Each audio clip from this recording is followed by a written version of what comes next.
สวัสดีครับก็ฟังครับกุญแจแห่งความฝันครับของไทยออนไทยครับเขาบอกเล่นมาขอครับขอกลับมาเจอกันพวกกันเด็กก็ต้องขอบคุณทีด้วยนะครับทุกท่านกดหัวใจกดโมโมเมนต์ครับขอบคุณครับข้ามเพลงเลยนะครับร้อนทุกงานครับเกิดเป็นคนคือกันคือต้นทุนเพราะซ้ำกันก็บอกเคยคืนยังไรเอายังมีสองมือกับอีกหนึ่งหัวใจที่ยังหักดีความพยายามก็เคยหักหลังให้คนในความตั้งใจก็ยังมีก็เคยดูเจ้าของว่าเฮาคือสามีก็เป็นดอกยาผู้กล้าฝันสู่เข้าไปก็เคยท้อใจยังนำฝันไปเพื่อสู่ความฝันสู่เข้าไปหัวใจบ่ยานบ่ไหวบ่หวั่นถึงทางมันไกลหนึ่งชีวิตที่เป็นของเราเลือกเอาเฮาที่เป็นอันใดที่โกที่ลงก็ที่รู้ขึ้นไหมที่เกตคำก็บ่ยอมแพ้เป็นกุญแจความฝัน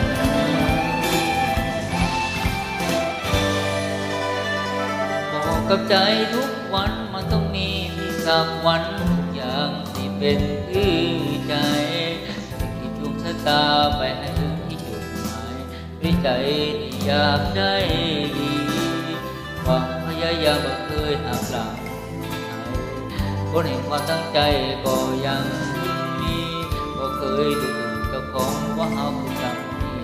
ก็เป็นดอกยาผู้กล้าฝันสู่เข้าไปบ่เคยท้อใจยังนำพันไปจนอ่อนความฝันสู่เข้าไปหัวใจบ่หยันบ่ไหวบ่หวั่นถึงทางมันไกลหนึ่งชีวิตที่เป็นของเฮาเลือกเอาเฮาที่เป็นอันใด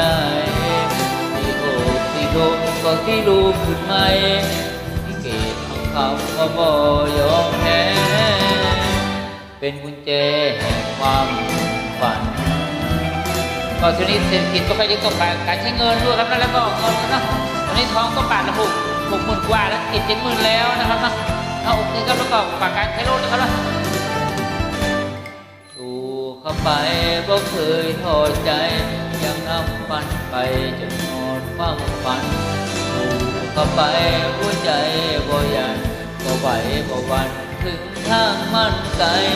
หนึ่งชีวิตที่เป็นของเฮาเลือกเอาเฮาที่เป็นอันใดที่โบกที่ลมก็ที่รู้ขึ้นไหมที่เก็บเอาคำก็บ่ยอมแพ้สู่เข้าไปบ่เคยท้อใจยังนำฝันไปจนหอดความฝันสู่เข้าไปหัวใจบ่หยันบ่ไหวบ่หวั่นถึงทางมันไกลหนึ่งชีวิตที่เป็นของเฮาเลือกเอาเฮาที่เป็นอันใดที่หกที่ลมก็ที่รู้ขึ้นไหม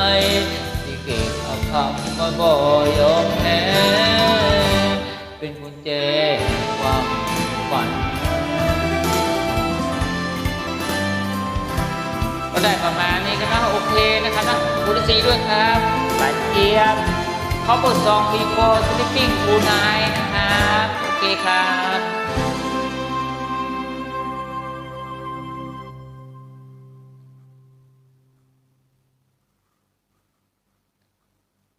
สู่เข้าไปบ่เคยท้อใจยังนำฝันไปจนอ่อนความฝันสู่เข้าไปหัวใจบ่หยันบ่ไหวบ่หวั่นถึงทางมันไกลหนึ่งชีวิตที่เป็นของเฮา